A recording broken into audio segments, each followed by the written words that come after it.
wabarakatuh. Waalaikumsalam. Sampai ketemu lagi di channel YouTube saya, Bung Darkim. Selamat malam dan salam sukses. Ya. Dan selamat menyaksikan channel YouTube ini terus-menerus sehingga Anda mendapat pencerahan yang bagus dan semakin sukses. Mantap. Nah, pada malam hari ini saya ketemu dengan Bapak Murjani yang kebetulan beliau ini ya sebagai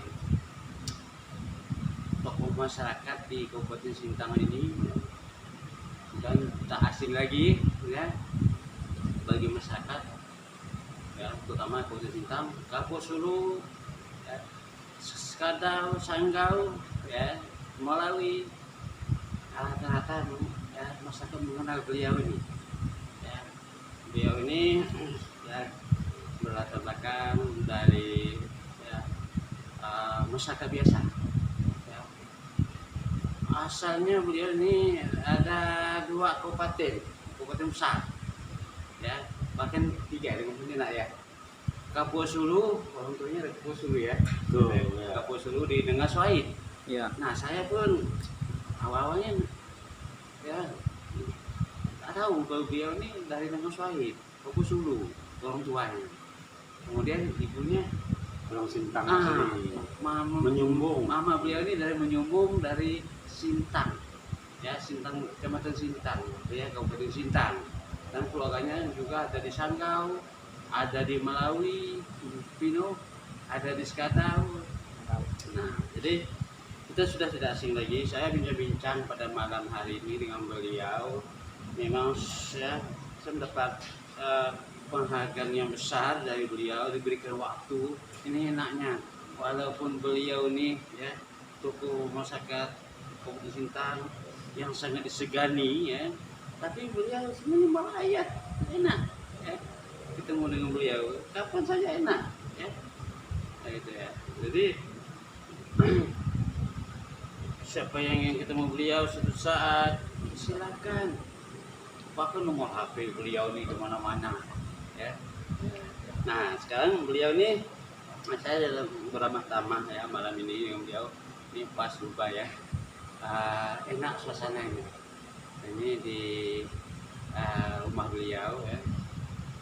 Kemudian sering warga ini setiap malam jarang kosong. Ini baru ini karena ini saya lagi ada wawancara karena udah penuh untuk ketemu dengan beliau dari berbagai lapisan dan kalangan. Inilah ya beliau. Nah, saya ini silaturahmi ya, udah berapa, hampir 1 tahun baru kesini lagi ketemu dengan beliau, tapi dia tetap mempersiapkan waktu ya. Nah, kemudian ya dalam kondisi menghadapi tahun 2024 akan datang, ada niat beliau ini masih dalam niat ya, ingin mencalonkan diri ya.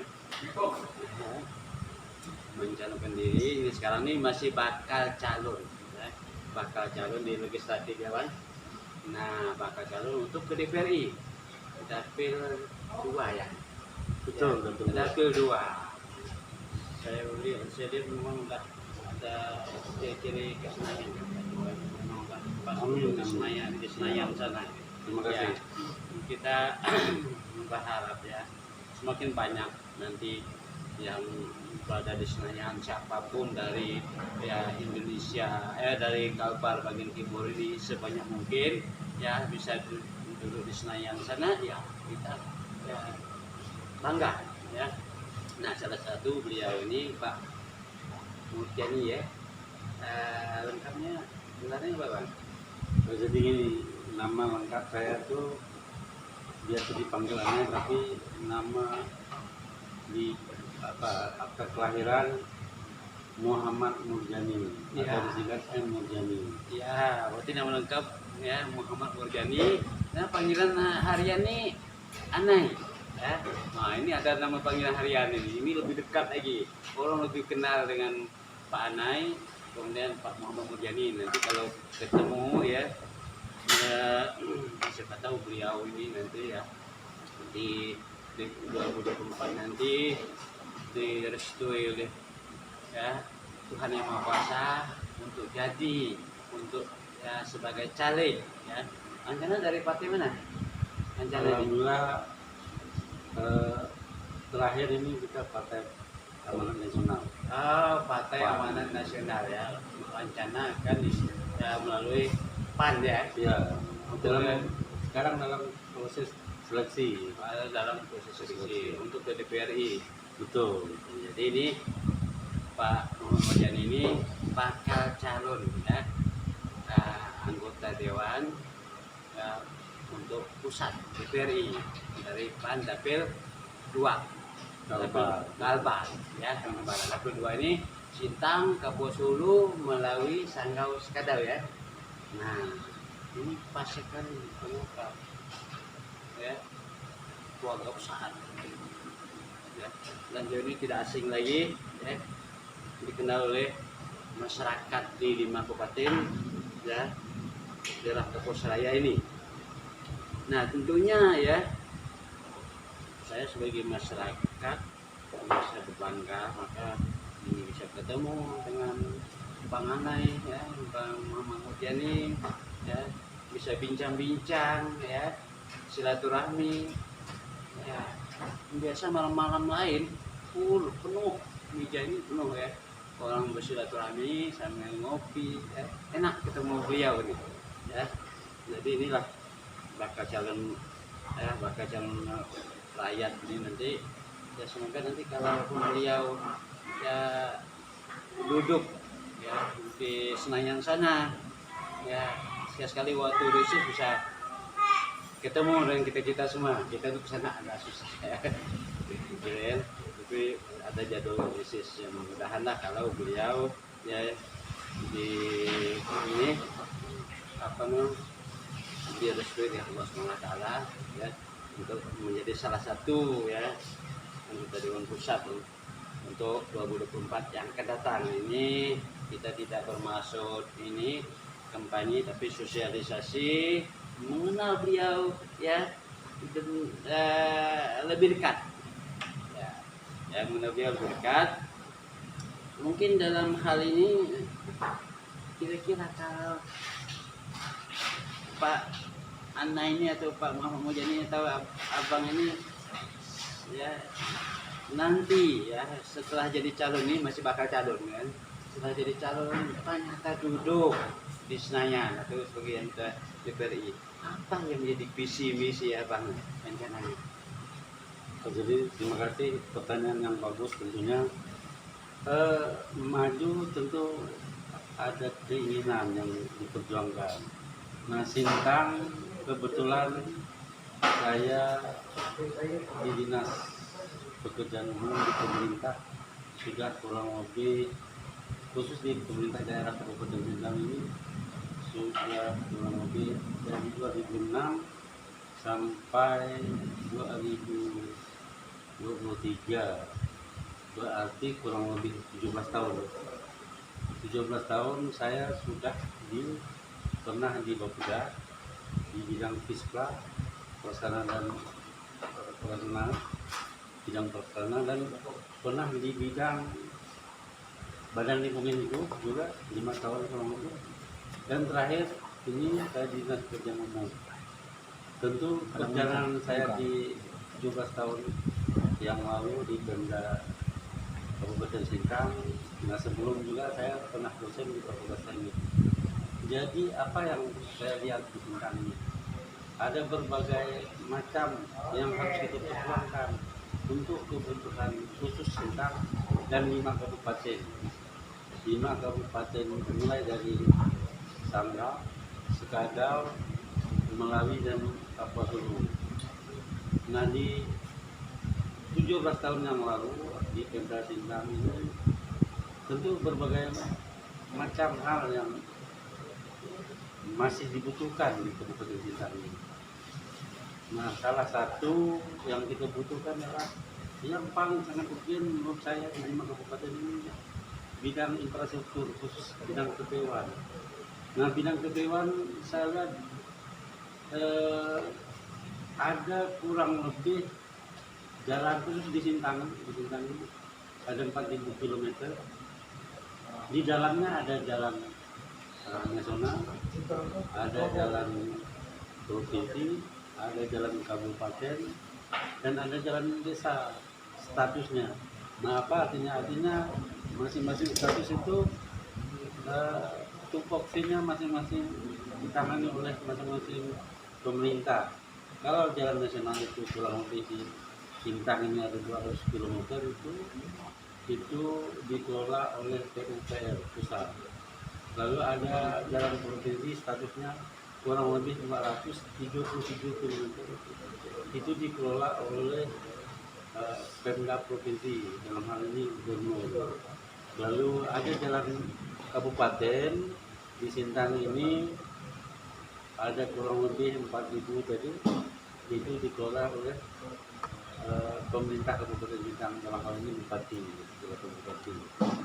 Nah, berdasarkan pengalaman itu dan banyak saya terjun ke lapangan, rupa jalan kita ini luar biasa parah, jalan dan jembatan, sehingga pada saat tertentu pada musim penghujan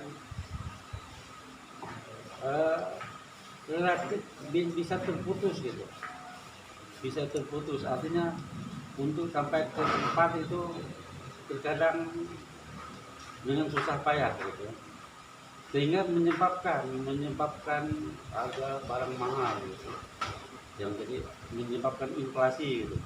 Nah, itu salah satu kenapa gitu saya berkeinginan untuk maju ke ini. Itu salah satu jalan. Kemudian ada juga faktor lain, misalnya tambang emas. Penambang emas ini rata-rata dibuat ketakutan oleh rasa tidak nyaman bekerja mereka ya, karena itu ilegal. Tetapi masyarakat tetap melakukan pekerjaan tambang emas, tetap melakukan itu. Saya pikir ke depan penambang emas ini harus kita lindungi melalui perbaikan sistem, terutama undang-undang kita dorong untuk bisa mengakomodir kepentingan masyarakat Sintang, khusus penambang emas.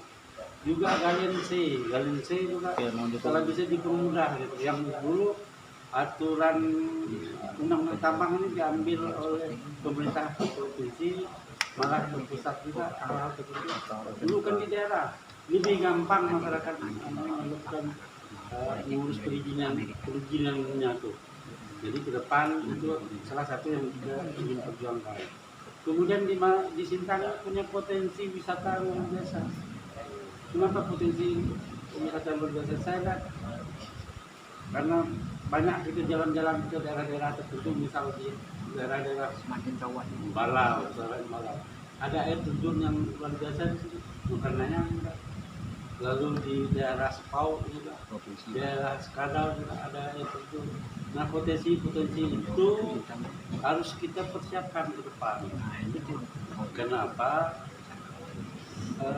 Pariwisata ini bisa membuka lapangan pekerjaan.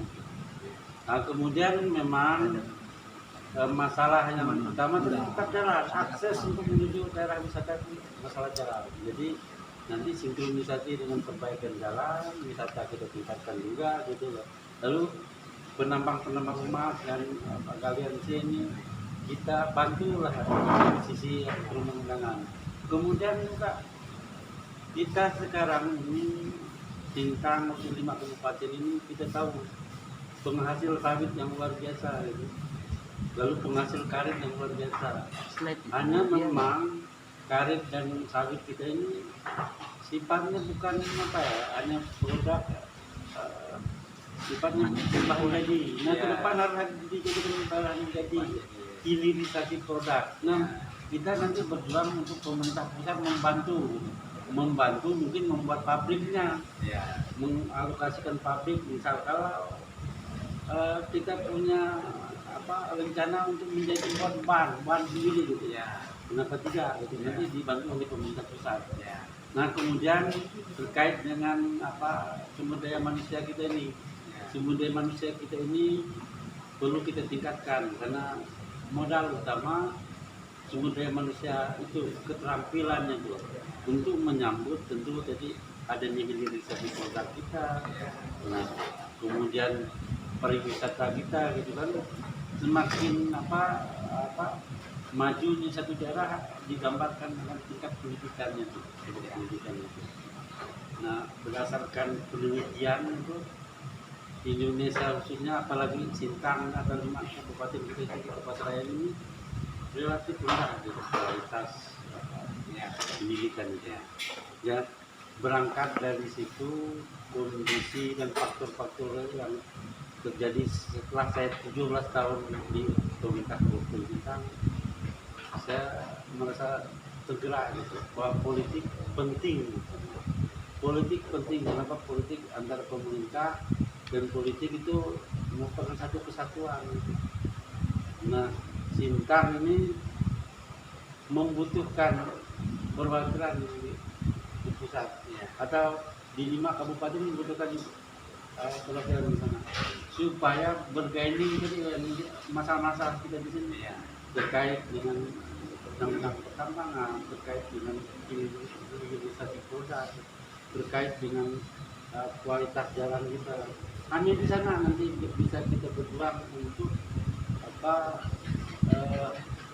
menceritakan, memperjuangkan kondisi-kondisi jalan kita yang ada di sini, pertambangan yang ada kita di sini, tambang emas itu, kondisi ekonomi masyarakat kita gitu. Lalu juga jadi potensi wisata kita itu juga menyambut itu. Kenapa wisata perlu menyambut provinsi Kapuasraya bakal akan terjadi gitu. Akan tinggal tunggu waktu kalau menurut saya. Kalau cerita Kapuasraya tuh Pak saya salah satu tim untuk membuat dokumen teknisnya. Saya salah satu di Bapeda waktu itu tahun 2006 kita mulai melakukan penelitian, menyiapkan data dokumen untuk kelengkapan pengajuan provinsi Kapuasraya. Salah satu saya di bidang Piskra waktu itu. Tapi saya salut dengan Pak Aminuddin kita. Beliau salah satu pelopor dan membantu Pak Lingga, almarhum Pak Lingga. Di zaman Pak Minton, Pak Minton bupati itu. Cita-cita Pak Minton ada tiga cita-cita besar menurut saya yang di visi misi Pak Minton pada saat itu. Salah satu Kapuasraya yang belum terwujud. Kalau yang lain sudah. Misal Bandara Tebian sudah terwujud kan. Kemudian rumah sakit rujukan sudah juga terwujud. Artinya menjadi kelas B ya sebagai rujukan di kabupaten. Jadi satu ini yang belum terwujud. Sebetulnya dari sisi tugas dan fungsi pemerintah daerah untuk mengusulkan provinsi Kapuasraya sudah lengkap. Tinggal menurut saya tuh tinggal keinginan kemauan Pak pusat Pak Presiden Pak Jokowi. Moratorium itu dicabut gitu. Saya pikir dan sudah sangat wajar dari sisi dokumentasi yang kita kelengkapan administrasi sudah lengkap. Tinggal mau tidaknya pemerintah pusat itu. Oke, para pemirsa sebelum kita sambung lagi saya menyalakan sedikit tadi ada yang kurang yang memang inilah gunanya kalau ada silaturahmi begini dengan beliau langsung Pak Muhammad Jani yang bisa disebut dengan Pak Ana. Beliau ini latar belakang tadi saya lupa menjelaskan semuanya. Dia ini memang dari akademisi juga, memang kita ragukan lagi dari segi konsep pembangunannya gitu kan, dari segi risetnya validnya data di lapangan mereka ragukan lagi beliau memang dari dosen beliau Fakultas Teknik Untar setelah itu beliau sebagai birokrasi 17 tahun sudah di Dinas Pekerjaan Umum Kalau dinas pekerjaan umum 9 tahun. 9 tahun. Badan lingkungan hidup Badan 5 tahun. Badan lingkungan hidup 5 tahun. Pengusaha. Kemudian Bapeda. Badan perencanaan Ya. daerah kurang lebih 2 tahun. 2 tahunan. Sekarang Menjadi kurang lebih 17 tahun total. iya, total kurang lebih 7 tahun. 17. Nah, ya 17 tahun di birokrasi. Jadi sudah tidak ada alasan lagi memang kalaupun beliau nanti suatu saat jadi anggota Dewan Pusat, ya ini sekarang masih bakal calon ya. Kita belum tahu apakah nanti dalam prosesnya itu ya. Nah, untuk selanjutnya beliau tetap menggunakan PAN ya. Sekarang masih karena belum pada masa pencalonan, masih bakal calon. Cuma saya ingin tahu, menggali apa sih yang menjadi visi-misi beliau ingin maju dan program apa yang akan beliau perjuangkan kalau seandainya beliau sudah menjadi anggota Dewan Pusat dalam masa. Nah, ternyata ya yang pertama tadi infrastruktur. Menurut beliau infrastruktur ini, karena kita tahu ya anggaran kabupaten ini kan terbatas, di mana wilayah yang jangkauannya luas kan tidak mungkin memenuhi semua ya sampai ke tingkat desa. Nah, apalagi itu ya tingkat kecamatan juga belum bisa, apalagi tingkat desa. Nah, kalau seandainya ya kita memiliki banyak ya calon yang bisa duduk di Senayan nanti ya, salah satunya sepertinya ya beliau ditakdirkan oleh ya Tuhan Yang Maha Kuasa bisa ya nanti 2024 duduk di Senayan sana. Nah, itu kan melalui dana APBN. Dana APBN kan lebih besar ya anggarannya. Nah, itu kan nanti bisa ya ibaratkan kue dibagi-bagikan khususnya di dapil 2 ya bagian timur Kalbar ini. Beda dengan anggaran provinsi, dengan kabupaten APBN-nya itu lebih besar anggarannya. Itu yang akan beliau perjuangkan nanti. Nah, itu salah satunya ya dari bidang infrastruktur. Maksudnya supaya apa? Supaya akses ekonomi lancar, ya, akses masyarakat di sektor pendidikan juga lancar, ya, yang ingin kuliah, ingin sekolah di kota, akses sosial juga, ya, akses olahraga juga lancar. Nah, beliau itu juga orang yang hobi olahraga juga, gitu kan. Nah, kemudian apa yang berikutnya yang akan beliau itu nanti ya perjuangkan, ya, kan? Ini masih anggaplah sebagai wacana ini wacana, tapi sudah beliau susun, ya, beliau sudah ada target, ya. Nah, jadi yang kedua tadi, apa tadi Pak yang kedua? Jadi ini mungkin saya meresum apa yang terkait tadi wawancara kita ada 5 tadi. Ada 5 program infrastruktur yang menurut saya perlu kita perjuangkan untuk di 5 kabupaten ini. Pertama terkait dengan bidang infrastruktur KPUan. KPUan. Jalan dan jembatan. Lalu terkait bidang perkebunan. Ya. Infrastruktur bidang perkebunan. Ya. Karet dan sawit. Ya. Ada hilirisasi produk. Ya. Yang ketiga terkait dengan sumber daya alam. Ya. Sumber daya alam terkait dengan tambang emas dan galian-C.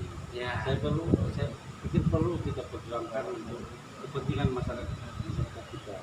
Yang keempat terkait dengan pariwisata, karena kita punya potensi pariwisata luar biasa, potensi di 5 kabupaten.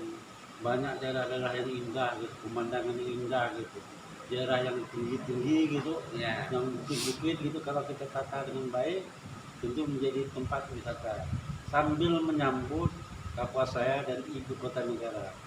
Ibu kota negara kan di Kalimantan Timur, tentu orang dunia akan menyoroti Kalimantan seperti apa sih, salah satu Sintang gitu ya, ada di 5 kabupaten itu. Yang kelima jadi terkait dengan sumber daya manusianya.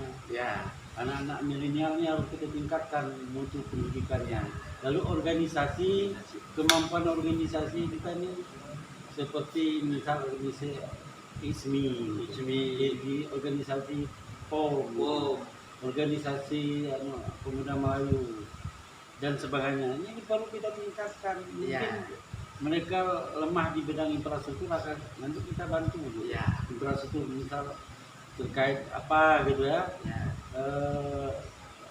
perkantoran atau macam-macam lah peralatan ya, supaya mereka bisa kita jalan ya. bantu gitu. Oke, yang kedua tadi saya bantu jelaskan, mungkin ini dengan bahasa yang sederhana.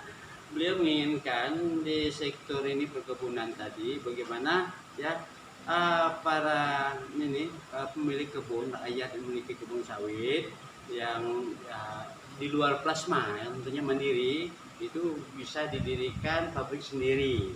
Itu mungkin maksudnya ya. Yang kedua, bagaimana misalnya dari penghasilan karet ini ya kita kan bisa dirikan pabrik ban ya. Kan macam di Kalimantan Selatan ada pabrik ban khusus Bridgestone. Nah, kenapa kita tidak? Itu dari sumber karet. Jadi karet bisa naik, harga karetnya bisa tinggi karena kita tidak perlu mengekspor jauh-jauh. Kita bisa menggunakan sendiri ya. Itu hilirisasi daripada sumber daya alam yang dihasilkan oleh rakyat. Itu kedua. Yang ketiga di sektor pariwisata tadi ya. Nah, sektor pariwisata dia ingin memanfaatkan bagaimana yang bekas-bekas pertambangan yang sekarang sudah tidak bermanfaat kritis, itu bisa dimanfaatkan untuk objek wisata, bisa dimanfaatkan untuk penampungan air apabila banjir ya, bendungan ya, bisa untuk ya kegiatan misalnya membuat taman dan sebagainya. Nah, itu artinya ada dua fungsi ya, dari hasil dari tanah kritis itu yang sudah tidak bermanfaat, kalau menurut saya itu bisa ya dimanfaatkan sehingga itu juga bisa mengurangi ya pengangguran karena memperbanyak jumlah lapangan pekerjaan yang ada di situ yang selama ini sudah banyak ya, mungkin hasil pertambangan yang mungkin yang tanpa izin dan sebagainya.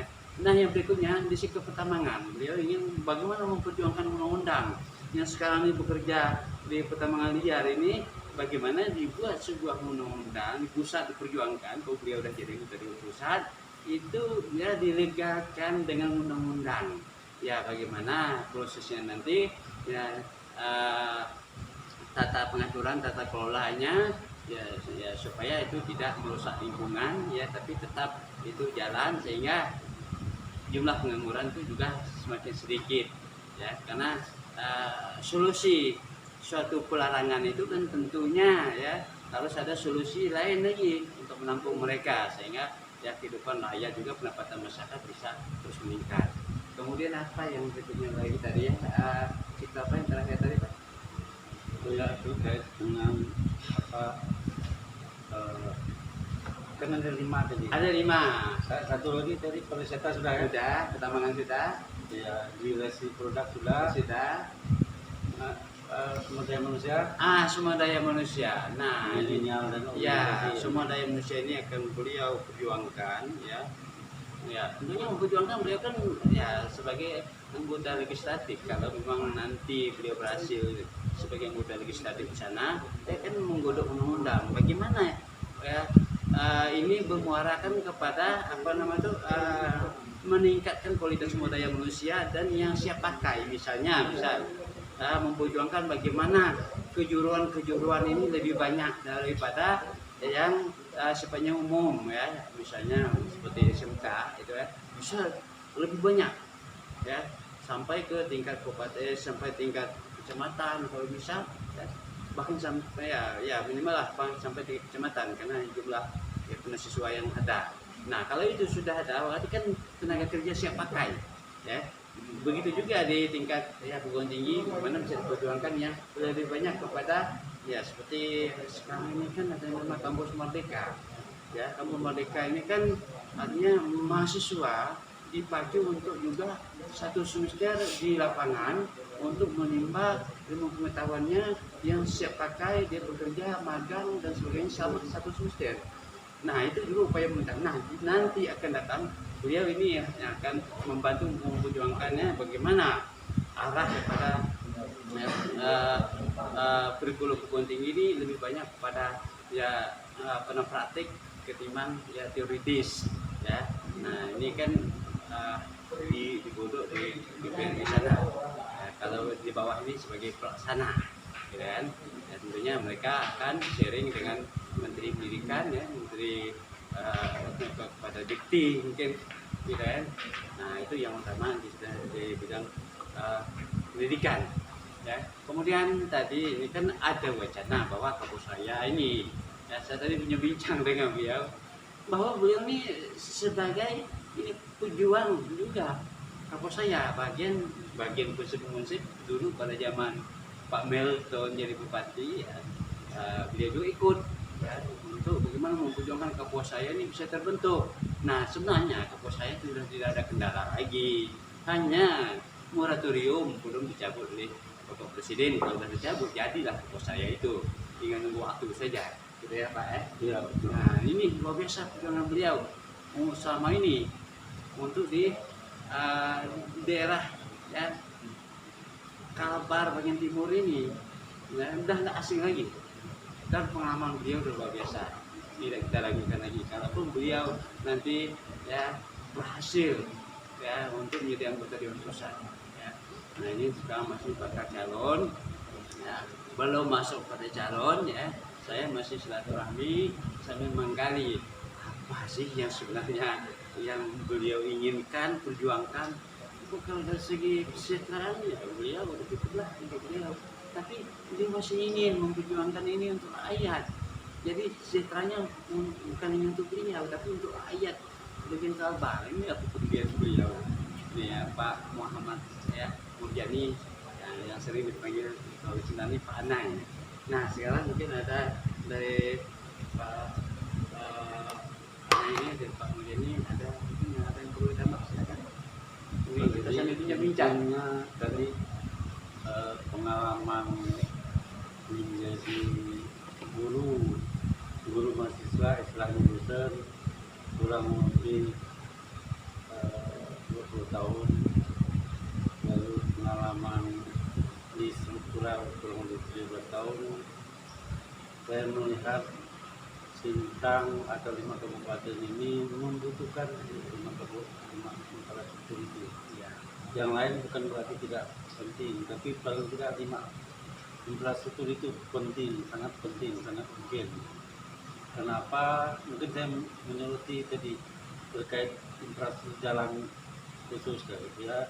Nanti saya ingin minta waktu kepada Pak Darmansyah, mungkin kita perdalam di 5 program itu, karena kalau hanya malam ini mungkin ya kurang detail ya, betul. Nah, tapi saya siap untuk menutup pertemuan ini ya. Perbincangan ini saya lebih ke infrastruktur jalan dan jembatan itu. Kenapa ketika jalan dan jembatan kita rusak, tentu berdampak kepada inflasi. Karena kalau jalan rusak, tentu biaya transportasi akan mahal. Nah, akan mahal menyebabkan harga barang-barang akan meningkat di daerah itu. Akibatnya juga daya beli masyarakat akan berkurang. Karena pendapat masyarakat itu lebih relatif tetap. Tapi harga barang yang naik akibat transportasi mahal saja akan menyebabkan daya beli masyarakat berkurang. Nah itulah inflasi di Sintang akhir-akhir ini kita sama-sama dengar gitu sangat tinggi gitu. Inflasi ini tuh itu penyebabnya jalan kita memang Sintang Sintang bahkan urutan keempat sempat ya inflasi tertinggi di ya, Indonesia karena ya. tadi memang ada kaitan dengan jalan kita yang rusak. Nah kita berharap pemerintah pusat bisa membantu kita. Kalau di pusat nanti salah satu terkait dengan jalan ini, undang-undang juga akan bisa kita intervensi. Kenapa? Kalau bisa ada pasal khusus di undang-undang tentang jalan itu, bahwa pemerintah pusat berkewajiban mendanai itu. Ya. Bukan hanya karena status jalan di kabupaten, lalu pemerintah daerah yang harus mengerjakan itu. Kalau bisa nanti bisa dia kerjakan langsung oleh pemerintah pusat. Ya. Nah kan, mungkin dia akan yang perlu ditingkatkan dana alokasi khusus Ya. yang akhir-akhir tahun-tahun sekarang ini makin kecil itu ke daerah. Kalau dulu pernah tinggi gitu. Kemudian aturan-aturan DHK juga sekarang menurut saya sangat sulit gitu. Ada persyaratan salur gitu. Kalau dulu tidak pakai salur. langsung ditransfer langsung kalau dulu. Kalau sekarang pakai syarat salur harus sekian persen baru disalurkan, kalau tidak memenuhi syarat bobotnya itu tidak disalurkan. Itu berbahaya, menurut saya berbahaya. Kenapa? Karena barang ini sudah kita rencanakan, ya kan? Sementara harus jadi, masyarakat tidak mau tahu kalau ini harus jadi. Tapi kan berbagai faktor barang itu jadi. Kadang-kadang akibat kontraktor yang lalai. Dan tidak bisa juga dipaksakan jadi. Nah maka jalan ini biasa pemerintah Kabupaten Sintang, khususnya Dinas PU, biasa kontraktornya kita putus itu. Tapi kita berharap dana itu jangan tidak disalurkan, tetap disalurkan supaya bisa kami lanjutkan. Kita lanjutkan di tahun berikutnya, diluncurkan, sehingga jalan yang kita rencanakan, yang diharapkan oleh masyarakat itu bisa jadi. Kan tidak mungkin dinas yang bersangkutan itu membuat data fiktif, membuat 100%, tidak mungkin, bermasalah. Bagus dana itu tetap disalurkan, gitu kan. Kalau kontraktor bermasalah itu kita putuskan, nanti kita bisa lanjutkan, tapi dananya ada. Contoh salah sekarang Jalan Minsiku itu. Jalan Minsiku itu faktornya kontraktor. Tapi karena aturan pemerintah pusat, dananya itu karena batas salurnya tidak memenuhi syarat, sehingga dana itu tidak disalurkan. Bermasalah untuk kita melanjutkan ke depan. Nah sampai hari ini dana Jalan Minsiku Jaya itu belum bisa terrealisasi akibat dari dana yang berpusat. Memang ditarik oleh pusat, karena syarat salurnya ada. Kalau itu dihilangkan, dan yang tetap ada di Sintang ini, di Pemda Kabupaten Sintang atau pemda-pemda di daerah yang memang gagal itu, tanpa syarat salur itu tentu jalan yang tadi gagal ya, bisa kita laksanakan tahun berikutnya. Karena dananya ada, kalau dana tidak ada kan susah. Jadi itu menurut saya di bidang itu dan bisa kita perjuangkan di pusat. Nanti salah satu itu saya akan perjuangkan yang syarat salur tuh kalau bisa dihilangkan. Itu kan gampang sebetulnya. Panggil menterinya itu, Menteri Keuangan, tolong aturan itu ditiadakan. Gitu. Itu mempersulit pemerintah daerah gitu. Menambah birokrasi. Jadi penting DPR RI di situ. Penting DPR RI harus kita perjuangkan, masyarakat Sintang perjuangkan ini.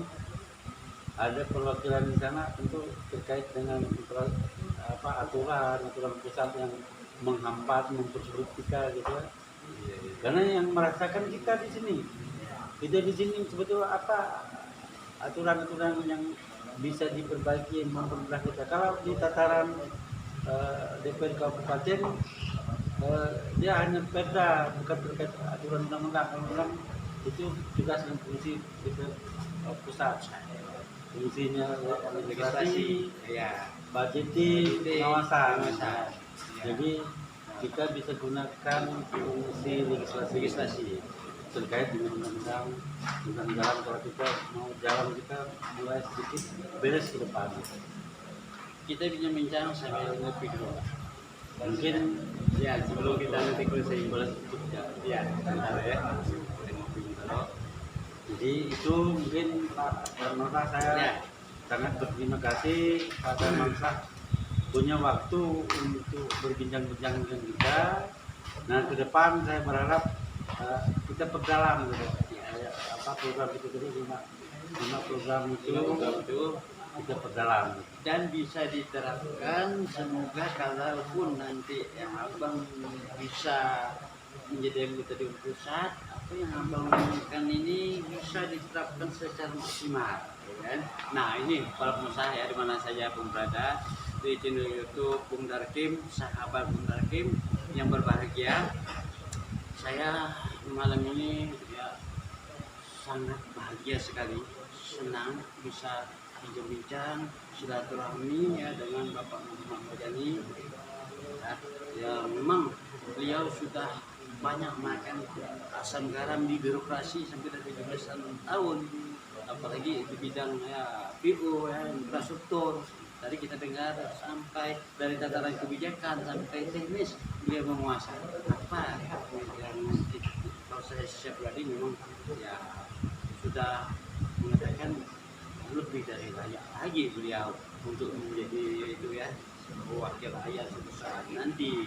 Bukan berarti saya mengajak yang lain, secara pribadi saya kan, saya harus banyak belajar dengan beliau ini kalau hal-hal begini.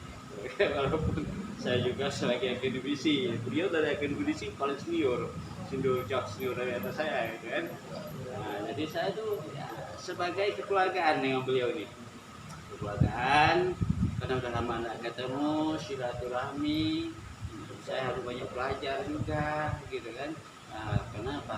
Semakin banyak saya belajar, semakin banyak yang saya ketahui. Dan walaupun saya ya di rumah, memang waktunya sangat disayangkan sekali. Memang saya masih ingin banyak ngomong, ya. Ini masih mungkin baru sampai kulitnya yang mengungkap beliau, ya. Bidang keahlian beliau ini udah pada tataran praktik, bukan teori lagi. Ya. Nah, kalau teori beliau sudah sangat menguasai dari akademisi ya, sampai ke pelatih 17 tahun di pemerintah daerah Sintang, ya kan. Dia tahu apa di mana yang harus dibangun, yang mana yang kurang, yang mana yang ini yang kita sangat bangga dengan beliau ya. Ya. Kita ya, sebagai masyarakat ya, biasa, maksud saya ya sebagai akademisi juga ya, saya sangat senang bisa ketemu sesama akademisi. Beliau jauh di atas saya, senior saya lagi ya. Saya juga malam ini rasa lebih dari dapat mutiara untuk bisa ya bincang-bincang dengan beliau. Semoga pemirsa mengenal beliau. Inilah sosok beliau yang nanti dari sebelah sana masih muda lagi, baru 50 lebih ya. Nah, dan orangnya ceria terus. Lihat ya, udah mulai berdatangan. Masih biasa saja beliau ya, pemirsa. Nah, untuk berikutnya ya, pemirsa di mana saja berada ya, sahabat Bundar Kim ya, silakan nanti menonton sampai selesai so ya, kepada ini silaturahmi ya, dialog ini secara kekeluargaan dengan beliau ya. Nah, kemudian nanti akan ketemu lagi di dialog-dialog kepada yang lainnya ya. Jadi ya, terima kasih telah menonton channel YouTube Bundar Kim ini. Sampai jumpa dan semakin sukses dan serta bahagia. Terima kasih. Oke, assalamualaikum warahmatullahi wabarakatuh. Ya, Waalaikumsalam. sampai ketemu lagi di channel YouTube saya Bundar Kim. Selamat malam dan salam sukses ya. Dan selamat menyaksikan ya, channel YouTube ini terus menerus sehingga Anda mendapat pencerahan yang bagus dan semakin sukses. Mantap. Nah, pada malam hari ini saya ketemu dengan Bapak Murdiani yang kebetulan beliau ini ya sebagai tokoh masyarakat di Kabupaten Sintang ini dan tak asing lagi ya bagi masyarakat ya, terutama Kabupaten Sintang, Karposulu, ya, Skadau, Sanggau ya, Malawi, rata-rata ya masyarakat mengenal beliau ini ya. Beliau ini ya berlatar belakang dari ya, masyarakat biasa ya. Asalnya beliau ini ada 2 kabupaten besar ya, bahkan 3 dengan ini nak ya.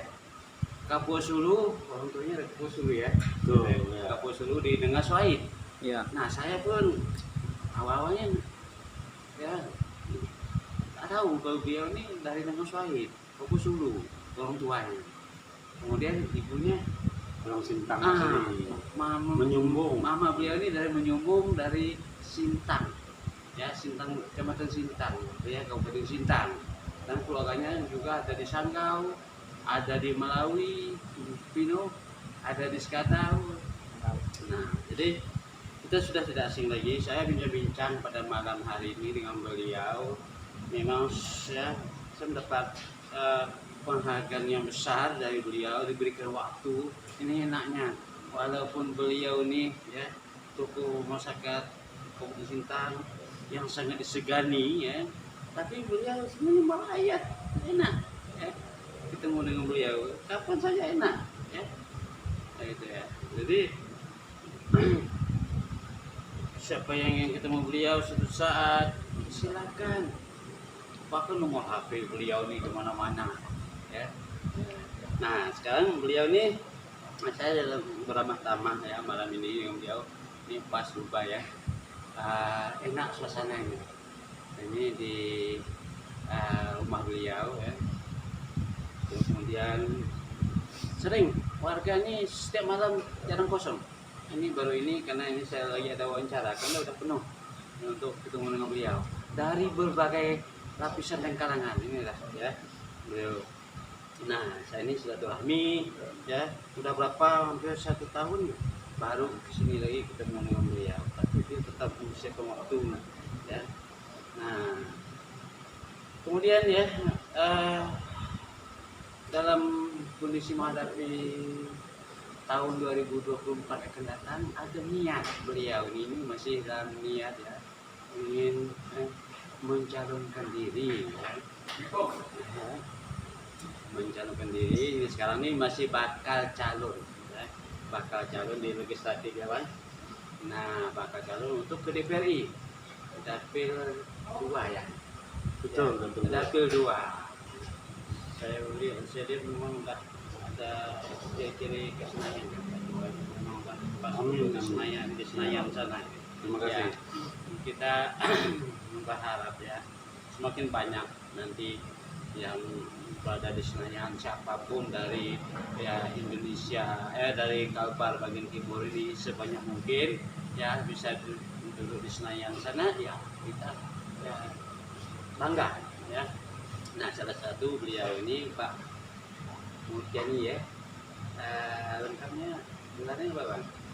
Jadi gini, nama lengkap saya tuh biasa dipanggil aneh, tapi nama di akta kelahiran Muhammad Murjani Ya. atau disingkat M Murjani. Ya, berarti nama lengkap ya Muhammad Murjani. Nah panggilan harian ini Anai. Ya. Nah ini ada nama panggilan harian ini lebih dekat lagi. Orang lebih kenal dengan Pak Anai, kemudian Pak Muhammad Murjani. Nanti kalau ketemu ya, siapa tahu beliau ini nanti ya di 2024 nanti direstui oleh ya Tuhan Yang Maha Kuasa untuk jadi untuk ya sebagai caleg ya. Rencana dari partai mana? Rencana ini? Alhamdulillah terakhir ini kita Partai Amanat Nasional. Partai Amanat Nasional ya. Rencana kan ya melalui PAN ya. Ya, sekarang dalam proses seleksi. Dalam proses seleksi untuk ke DPRI. Betul. Jadi ini Pak Muhammad Murjani ini bakal calon ya anggota dewan ya, untuk pusat DPRI dari PAN dapil 2 Kalbar ya.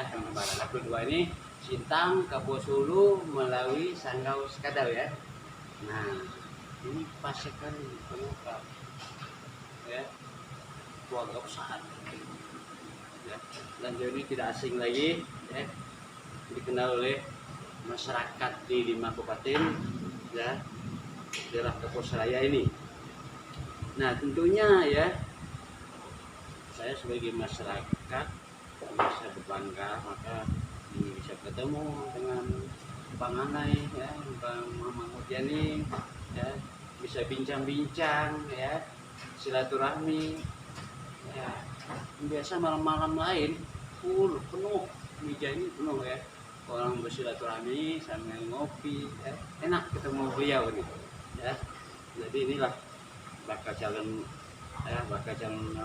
rakyat ini nanti ya, semoga nanti kalau beliau ya duduk ya di Senayan sana ya, sekali waktu reses bisa ketemu dengan kita semua. Kita tuh kesana agak susah ya.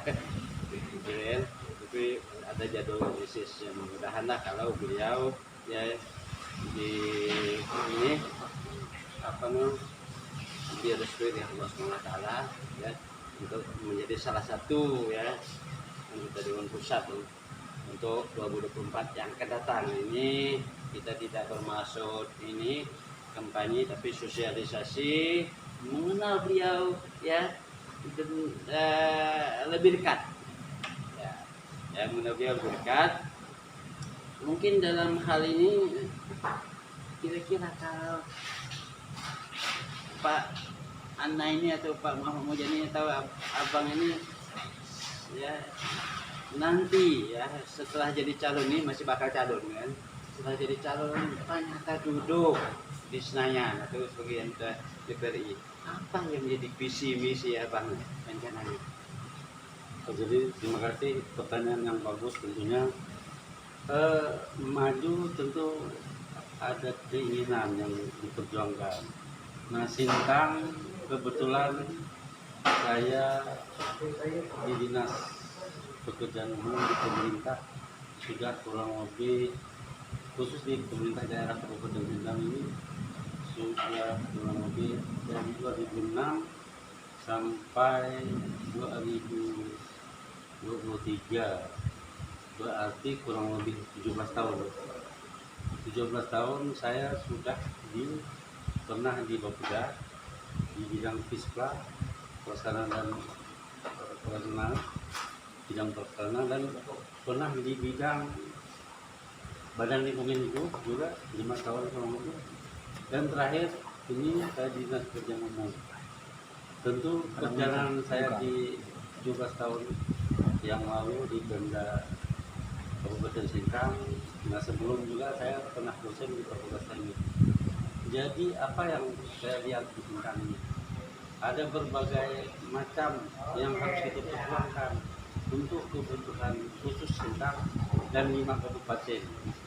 5 kabupaten mulai dari Sanggau, Sekadau, Melawi dan Kapuas Hulu. Nah di 17 tahun yang lalu di Pemda Sintang ini tentu berbagai macam hal yang masih dibutuhkan di Kabupaten Sintang ini. Nah, salah satu yang kita butuhkan adalah yang paling sangat urgent menurut saya di 5 kabupaten ini, bidang infrastruktur, khusus bidang kepewan. Nah, bidang kepewan saya lihat ada kurang lebih jalan khusus di Sintang ini ada 4.000 km. Di dalamnya ada jalan nasional, ada jalan provinsi, ada jalan kabupaten, dan ada jalan desa statusnya.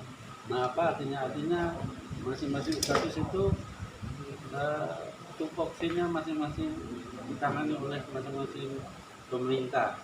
Kalau jalan nasional itu kurang lebih di Sintang ini ada 200 km itu dikelola oleh PUPR pusat. Lalu ada jalan provinsi statusnya kurang lebih 437 km, itu dikelola oleh Pemda provinsi, dalam hal ini Gubernur. Lalu ada jalan kabupaten di Sintang ini ada kurang lebih 4.000 tadi, itu dikelola oleh pemerintah Kabupaten Sintang, dalam hal ini Bupati. Nah, berdasarkan pengalaman itu dan banyak saya terjun ke lapangan, rupa jalan kita ini luar biasa parah, jalan dan jembatan, sehingga pada saat tertentu pada musim penghujan relatif bisa terputus gitu, bisa terputus. Artinya untuk sampai ke tempat itu terkadang dengan susah payah gitu, sehingga menyebabkan harga barang mahal gitu, yang jadi menyebabkan inflasi gitu. Nah, itu salah satu kenapa gitu saya berkeinginan gitu, untuk maju ke depan. Itu salah satu jalan. Kemudian ada juga faktor lain, misalnya tambang emas. Penambang emas ini rata-rata dibuat ketakutan oleh rasa tidak nyaman bekerja mereka ya, karena itu ilegal kan? Ilegal. Tetapi masyarakat tetap melakukan pekerjaan tambang emas, tetap melakukan itu. Saya pikir ke depan penambang emas ini harus kita lindungi melalui perbaikan sistem, terutama undang-undang kita dorong untuk bisa mengakomodir kepentingan masyarakat Sintang khusus penambang emas. Juga Galian C juga kalau bisa dipermudah gitu. Yang dulu aturan undang-undang tambang ini diambil oleh pemerintah provinsi, malah ke pusat juga hal-hal seperti itu. Dulu kan di daerah lebih gampang masyarakat melakukan mengurus perizinannya tuh. Jadi ke depan itu salah satu yang kita ingin perjuangkan. Kemudian di Sintang punya potensi wisata luar biasa. Kenapa potensi wisata luar biasa? Saya lihat karena banyak kita jalan-jalan ke daerah-daerah tertentu, misal di daerah-daerah semakin jauh Balau, ada air terjun yang luar biasa, bukannya. Lalu di daerah Sepau juga, daerah Skadal juga ada air terjun. Nah, potensi itu harus kita persiapkan ke depan. Kenapa? Pariwisata ini bisa membuka lapangan pekerjaan. Nah, kemudian memang masalah yang utama tetap jalan, akses untuk menuju daerah wisata itu masalah jalan. Jadi nanti sinkronisasi dengan perbaikan jalan, wisata kita tingkatkan juga gitu loh. Lalu penambang emas dan Galian C ini kita bantulah dari sisi perundang-undangan. Kemudian juga kita sekarang ini Sintang 5 kabupaten ini kita tahu penghasil sawit yang luar biasa gitu. Lalu penghasil karet yang luar biasa. Hanya memang karet dan sawit kita ini sifatnya bukan apa ya, hanya produk sifatnya bahan jadi. Nah, ke depan harus dijadikan bahan jadi hilirisasi produk. Nah, kita nanti berjuang untuk pemerintah pusat membantu mungkin membuat pabriknya, mengalokasikan pabrik. Misal kalau kita punya rencana untuk menjadi bahan sendiri gitu ya, kenapa tidak gitu, nanti dibantu oleh pemerintah pusat ya. Nah, kemudian terkait dengan sumber daya manusia kita ini, perlu kita tingkatkan, karena modal utama sumber daya manusia itu keterampilannya tuh untuk menyambut tentu tadi adanya hilirisasi produk kita. Nah, kemudian pariwisata kita gitu kan, semakin maju di satu daerah digambarkan dengan tingkat pendidikannya tuh.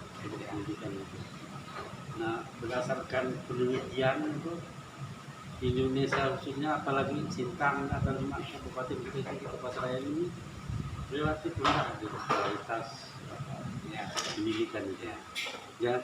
Berangkat dari situ kondisi dan faktor-faktor yang terjadi setelah saya 17 tahun di pemerintah Kabupaten Sintang, saya merasa tergerak gitu bahwa politik penting. Kenapa? Politik antara pemerintah dan politik itu merupakan satu kesatuan gitu.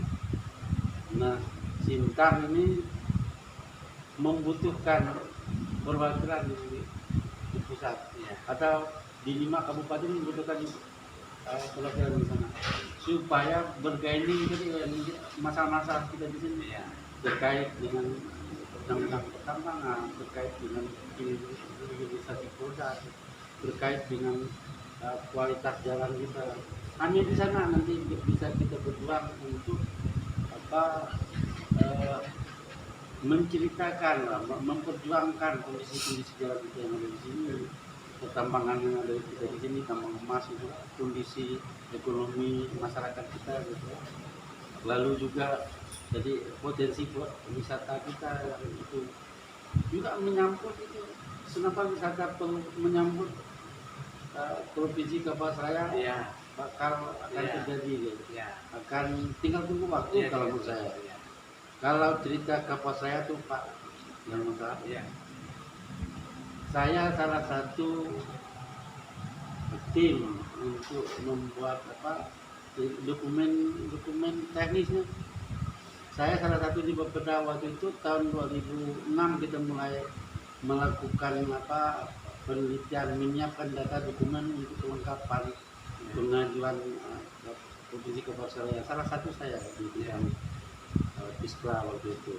Tapi saya salut dengan Pak Aminuddin kita. Ya. Beliau salah satu pelopor dan membantu Pak Lingga, almarhum Pak Lingga, ya di zaman Pak Milton, Pak Milton bupati itu. Ya. Cita-cita Pak Milton ada tiga cita-cita besar menurut saya yang di visi misi Pak Milton Pada saat itu. ya. Salah satu Kapuas Raya yang belum terwujud. Kalau yang Ya, lain, sudah. misal Bandara Sebiang sudah terwujud kan. Ya. Kemudian Masa kerujukan. rumah sakit rujukan sudah juga terwujud. Ya. Artinya menjadi kelas B ya, sebagai rujukan di Ya. kabupaten. Di Gitu. kabupaten. Jadi satu ini yang belum terwujud. Ya. Sebetulnya dari sisi tugas dan fungsi pemerintah daerah untuk mengusulkan provinsi Kabupaten sudah lengkap. Ya, lengkap. Tinggal menurut saya tuh tinggal keinginan kemauan Pak pusat Pak Presiden Pak Jokowi. Moratorium. Ya, moratorium itu dicabut gitu. Ya. Saya pikir dan sudah sangat wajar dari sisi dokumentasi yang kita kelengkapan administrasi sudah lengkap. Tinggal mau tidaknya pemerintah pusat itu. Oke, para pemirsa ya, sebelum kita sambung lagi ya, saya menyalakan sedikit ya. Tadi ada yang kurang, yang memang inilah gunanya kalau ada silaturahmi begini dengan ini beliau langsung Pak Muhammad Yani yang bisa disebut dengan Pak Anai. Beliau ini latar belakang, tadi saya lupa ya menjelaskan semuanya. Dia ini memang dari akademisi juga, memang tak kita ragukan lagi dari segi ya konsep pembangunannya gitu kan, dari segi risetnya ya, validnya data di lapangan mereka ragukan lagi ya. Beliau memang ya dari dosen beliau ya Fakultas Teknik ya. Iya, Untan ya. Ya, setelah itu beliau sebagai birokrasi 17 tahun sudah ya. 17 tahun. Di Dinas Pekerjaan Umum. Kalau Dinas Pekerjaan Umum 9 tahun. 9 tahun. Badan Lingkungan Hidup 5 tahun. Badan Lingkungan Hidup 5 tahun. Pengusaha. Kemudian Bapeda. Badan Perencanaan Ya. Daerah kurang lebih 2 tahun. 2 tahunan. Sekarang Menjadi kurang lebih 17 tahun total. iya, total kurang lebih 7 tahun. 17. Ya 17 tahun di birokrasi. Jadi sudah tidak ada alasan lagi memang kalaupun beliau nanti suatu saat jadi anggota Dewan Pusat, ya ini sekarang masih bakal calon ya. Kita belum tahu apakah nanti dalam prosesnya itu ya. Nah, untuk selanjutnya beliau tetap menggunakan PAN ya. Nah, sekarang masih karena belum pada masa pencalonan, masih bakal calon. Cuma saya ingin tahu, menggali apa sih yang menjadi visi misi beliau ingin maju dan program apa yang akan beliau perjuangkan kalau seandainya beliau sudah menjadi anggota Dewan Pusat Permesa. Nah, ternyata ya yang pertama tadi infrastruktur. Menurut beliau infrastruktur ini, karena kita tahu ya anggaran kabupaten ini kan terbatas, di mana wilayah yang jangkauannya luas kan tidak mungkin memenuhi semua ya sampai ke tingkat desa. Nah, apalagi itu ya tingkat kecamatan juga belum bisa, apalagi tingkat desa. Nah, kalau seandainya ya kita memiliki banyak ya calon yang bisa duduk di Senayan nanti ya, salah satunya sepertinya ya beliau ditakdirkan oleh ya Tuhan Yang Maha Kuasa bisa ya nanti 2024 duduk di Senayan sana. Nah, itu kan melalui dana APBN. Dana APBN kan lebih besar ya anggarannya. Nah, itu kan nanti bisa ya ibaratkan kue dibagi-bagikan khususnya di dapil 2 ya bagian timur Kalbar ini. Beda dengan anggaran provinsi dengan kabupaten, APBN-nya itu lebih besar anggarannya. Itu yang akan beliau perjuangkan nanti. Nah itu salah satunya ya dari bidang infrastruktur. Maksudnya supaya apa?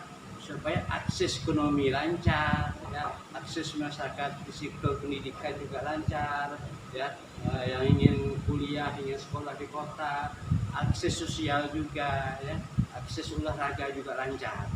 Nah, beliau itu juga orang yang hobi olahraga juga, gitu kan. Nah, kemudian apa yang berikutnya yang akan beliau itu nanti ya perjuangkan, ya, kan? Ini masih anggaplah sebagai wacana ini wacana, tapi sudah beliau susun, ya, beliau sudah ada target, ya. Nah, jadi yang kedua tadi, apa tadi Pak yang kedua? Jadi ini mungkin saya meresum apa yang terkait tadi wawancara kita ada 5 tadi. Ada 5 program infrastruktur yang menurut saya perlu kita perjuangkan untuk di 5 kabupaten ini. Pertama terkait dengan bidang infrastruktur KPUan. KPUan. Jalan dan jembatan. Lalu terkait bidang perkebunan, ya. infrastruktur bidang perkebunan, ya. Karet dan sawit, ya. Ada hilirisasi produk, ya. Yang ketiga terkait dengan sumber daya alam, ya. Sumber daya alam terkait dengan tambang emas dan galian C. ya. Saya pikir perlu kita perjuangkan untuk kepentingan masyarakat kita. Yang keempat terkait dengan pariwisata, karena kita punya potensi pariwisata luar biasa, potensi di 5 kabupaten. Banyak daerah-daerah yang indah gitu, pemandangan yang indah gitu, daerah yang tinggi-tinggi gitu, yang bukit-bukit gitu. Kalau kita tata dengan baik, tentu menjadi tempat wisata sambil menyambut Kapuasaya dan ibu kota negara. Ibu kota negara kan di Kalimantan Timur. Tentu orang dunia akan menyoroti kepada Kalimantan ini seperti apa sih, salah satu Sintang gitu, ada di 5 kabupaten itu. Yang kelima jadi terkait dengan sumber daya manusianya. Anak-anak milenialnya harus kita tingkatkan mutu pendidikannya. Lalu organisasi, kemampuan organisasi kita ini seperti misal organisasi ISMI, organisasi POM, organisasi Pemuda Melayu dan sebagainya. Ini perlu kita tingkatkan. Mungkin mereka lemah di bidang infrastruktur, akan nanti kita bantu gitu. Infrastruktur misal terkait apa gitu ya, perkantoran atau macam-macam lah peralatan mereka bisa jalan ya. Gitu. Oke, yang kedua tadi saya bantu jelaskan, mungkin ini dengan bahasa yang sederhana. Beliau menginginkan di sektor ini perkebunan tadi bagaimana ya para pemilik kebun, rakyat yang memiliki kebun sawit yang di luar plasma yang tentunya mandiri itu bisa didirikan pabrik sendiri. Itu mungkin maksudnya ya. Yang kedua, bagaimana misalnya dari penghasilan karet ini ya kita kan bisa dirikan pabrik ban, ya. Kan macam di Kalimantan Selatan ada pabrik ban khusus Bridgestone. Nah, kenapa kita tidak? Itu dari sumber karet. Jadi karet bisa naik, harga karetnya bisa tinggi karena kita tidak perlu mengekspor jauh-jauh, kita bisa menggunakan sendiri ya. Itu hilirisasi daripada sumber daya alam yang dihasilkan oleh rakyat. Itu kedua. Yang ketiga di sektor pariwisata tadi ya. Nah, sektor pariwisata dia ingin memanfaatkan bagaimana yang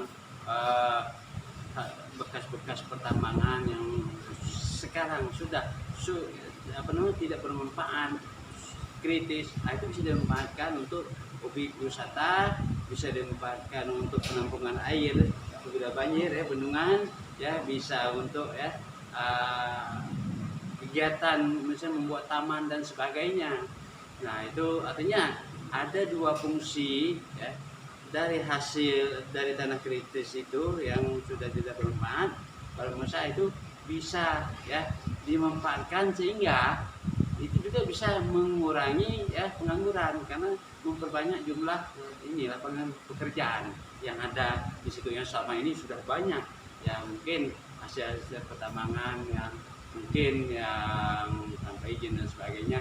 Nah, yang berikutnya di sektor pertambangan beliau ingin bagaimana memperjuangkan undang-undang yang sekarang ini bekerja di pertambangan liar ini bagaimana dibuat sebuah undang-undang di pusat diperjuangkan, kalau beliau udah jadi dari pusat itu ya dilegalkan dengan undang-undang. Ya bagaimana prosesnya nanti ya tata pengaturan, tata kelolanya ya supaya itu tidak merusak lingkungan ya, tapi tetap itu jalan sehingga jumlah pengangguran itu juga semakin sedikit ya, karena solusi suatu pelarangan itu kan tentunya ya harus ada solusi lain lagi untuk menampung mereka sehingga ya kehidupan rakyat juga pendapatan masyarakat bisa terus meningkat. Kemudian apa yang berikutnya lagi tadi ya, kita apa yang terakhir tadi Pak? Itu ya terkait dengan apa, kan ada 5 tadi. Ada 5. Satu lagi tadi pariwisata sudah ya? Sudah, pertambangan sudah. Ya, relasi produk sudah. Sumber daya manusia. Sumber daya manusia. Nah, milenial dan ya, sumber daya manusia ini akan beliau perjuangkan ya. Ya, tentunya memperjuangkan beliau kan ya sebagai anggota legislatif. Kalau memang nanti beliau berhasil sebagai anggota legislatif di sana, dia kan menggodok undang-undang. Bagaimana ya? Ini bermuarakan kepada apa namanya itu meningkatkan kualitas sumber daya manusia dan yang siap pakai, misal memperjuangkan bagaimana kejuruan ini lebih banyak daripada yang sifatnya umum ya, misalnya seperti SMK itu ya, bisa lebih banyak ya sampai ke tingkat kabupaten, sampai tingkat kecamatan kalau bisa ya, bahkan sampai ya minimal lah sampai tingkat kecamatan karena jumlah ya, siswa yang ada. Nah kalau itu sudah ada berarti kan tenaga kerja siap pakai ya. Begitu juga di tingkat ya perguruan tinggi, bagaimana bisa diperjuangkan yang lebih banyak kepada ya seperti sekarang ini kan ada nama kampus Merdeka ya. Kampus Merdeka ini kan artinya mahasiswa dipacu untuk juga satu semester di lapangan untuk menimba ilmu pengetahuannya yang siap pakai, dia bekerja, magang dan sebagainya selama satu semester. Nah itu juga upaya pemerintah. Nah nanti akan datang beliau ini ya, yang akan membantu memperjuangkannya bagaimana arah kepada kurikulum perguruan tinggi ini lebih banyak kepada ya praktik ketimbang ya teoritis ya. Nah ini kan digodok di DPR di sana. Kalau di bawah ini sebagai pelaksana, gitu kan? Ya, tentunya mereka akan sharing dengan Menteri Pendidikan ya, Menteri kepada Dikti mungkin, gitu kan? Nah itu yang utama di bidang pendidikan. Ya. Kemudian tadi ini kan ada wacana bahwa kampus saya ini, ya, saya tadi punya bincang dengan beliau bahwa beliau ini sebagai ini pejuang juga kampus saya, bagian prinsip dulu pada zaman Pak Melton jadi bupati ya, beliau juga ikut ya, untuk bagaimana memperjuangkan kampus saya ini bisa terbentuk. Nah sebenarnya kampus saya sudah tidak ada kendala lagi, hanya moratorium belum dicabut oleh Bapak Presiden. Kalau sudah dicabut jadilah kampus saya itu, tinggal nunggu waktu saja, gitu ya Pak ya. Nah ini luar biasa perjuangan beliau selama ini untuk di daerah ya Kalbar bagian timur ini, nah, udah nggak asing lagi, dan pengalaman beliau luar biasa, tidak kita ragukan lagi. Kalaupun beliau nanti ya berhasil ya untuk menjadi anggota Dewan Pusat ya. Nah ini sekarang masih bakal calon ya, belum masuk pada calon ya, saya masih silaturahmi sambil menggali apa sih yang sebenarnya yang beliau inginkan, perjuangkan. Bukan dari segi kesejahteraan ya beliau udah cukup lah untuk beliau, tapi beliau masih ingin memperjuangkan ini untuk rakyat. Jadi sejahteranya bukan hanya untuk beliau tapi untuk rakyat bagian Kalbar. Ini adalah kepedulian beliau ini ya, Pak Muhammad ya Murjani yang sering dipanggil kalau di Pak Anai. Nah sekarang mungkin ada dari Pak ini dari Pak Murjani, ada mungkin yang ada yang perlu ditambah silakan. Kita sambil bincang-bincangnya dari pengalaman menjadi guru mahasiswa istilahnya dosen kurang lebih 20 tahun, lalu pengalaman di struktural kurang lebih 17 tahun, saya melihat Sintang atau 5 kabupaten ini membutuhkan 5 infrastruktur itu. Ya. Yang lain bukan berarti tidak penting, tapi paling tidak 5 infrastruktur itu penting, sangat urgent. Kenapa? Mungkin saya menyoroti tadi terkait infrastruktur jalan khusus ya. Nanti saya ingin minta waktu kepada Pak Mangga, mungkin kita perdalam di 5 program itu, karena kalau hanya malam ini mungkin kurang detail. Betul. Nah, tapi saya siap untuk menutup pertemuan ini, perbincangan ini, saya lebih ke infrastruktur jalan dan jembatan itu. Kenapa? Ketika jalan dan jembatan kita rusak, tentu berdampak kepada inflasi. Karena kalau jalan rusak, tentu biaya transportasi akan mahal. Nah, akan mahal menyebabkan harga barang-barang akan meningkat di daerah itu. Akibatnya juga daya beli masyarakat akan berkurang. Karena pendapat masyarakat itu lebih berarti tetap. Tapi harga barang ini naik akibat transportasi mahal saja akan menyebabkan daya beli masyarakat berkurang. Nah, itulah inflasi di Sintang akhir-akhir ini kita bersama-sama dengar gitu sangat tinggi inflasi ini tuh. Itu penyebabnya jalan kita memang Sintang bahkan urutan keempat sempat inflasi tertinggi di ya, Indonesia. karena tadi memang ada kaitan dengan jalan kita yang rusak.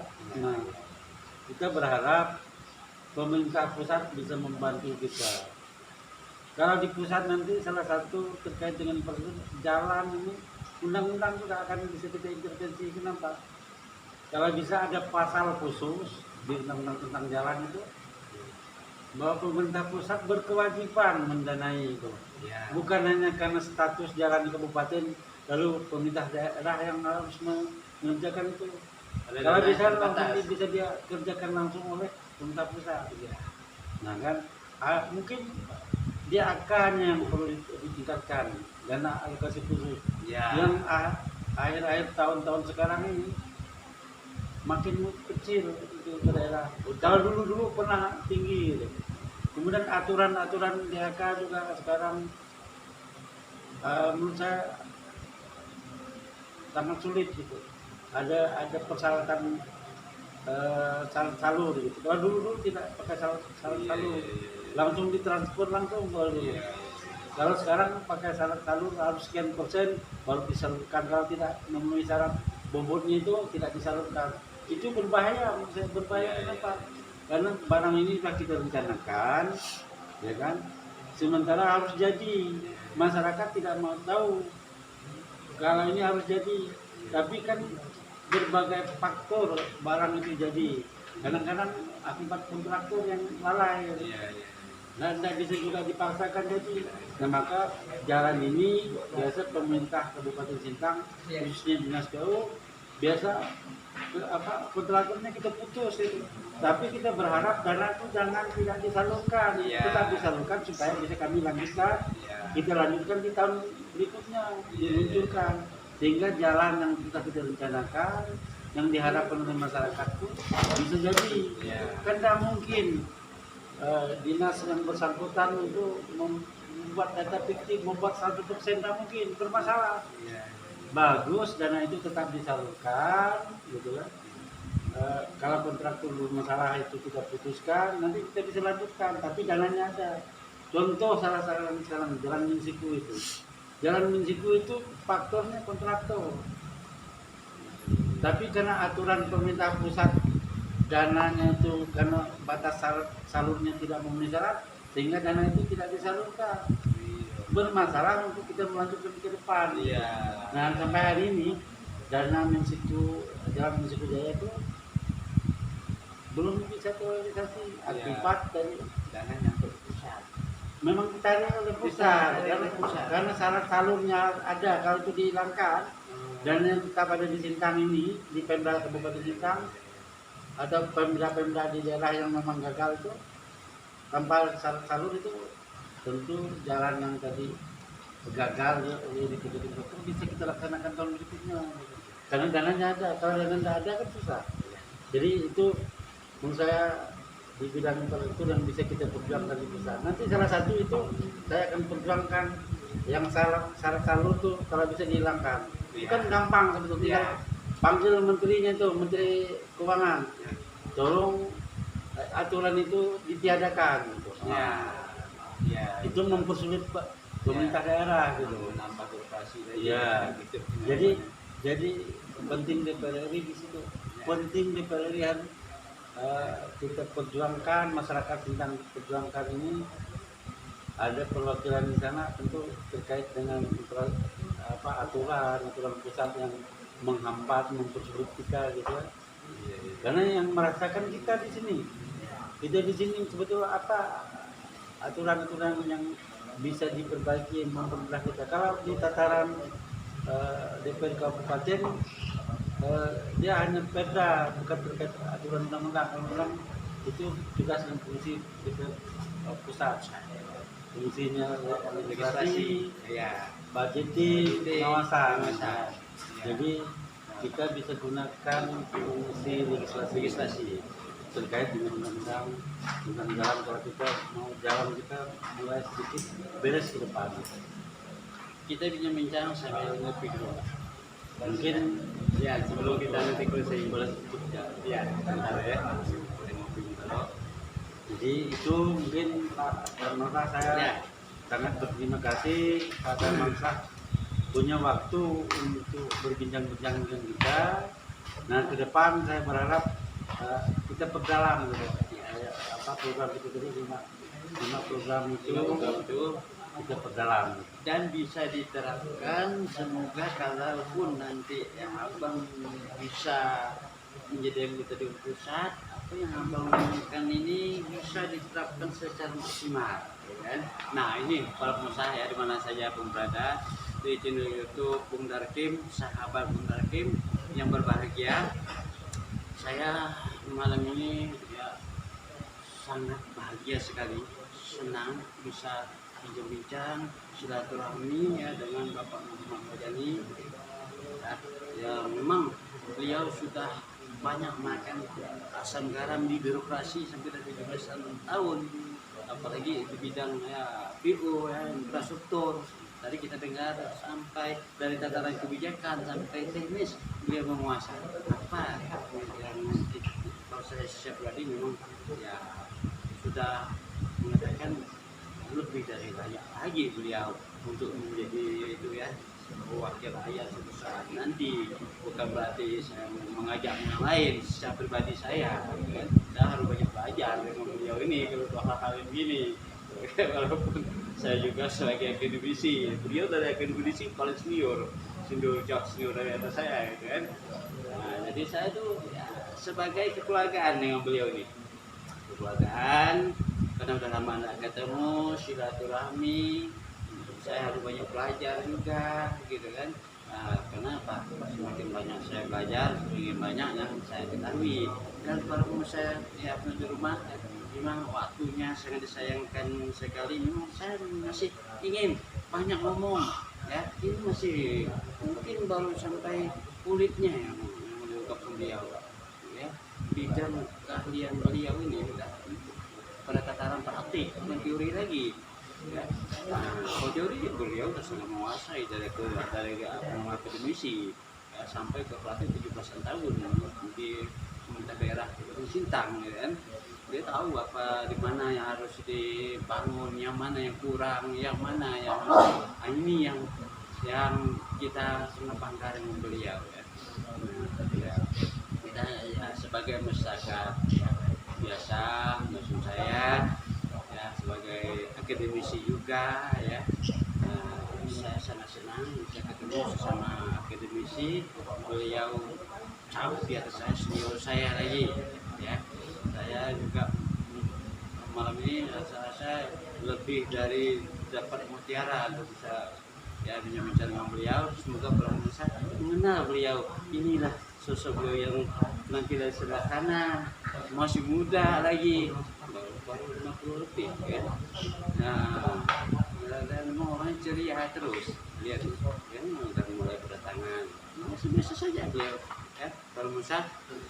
Nah, untuk berikutnya ya, kalau misalnya di mana saja berada ya, sahabat Wunderkind ya, silakan nanti menonton sampai selesai so ya, kepada ini silaturahmi ya, dialog ini secara kekeluargaan dengan beliau ya.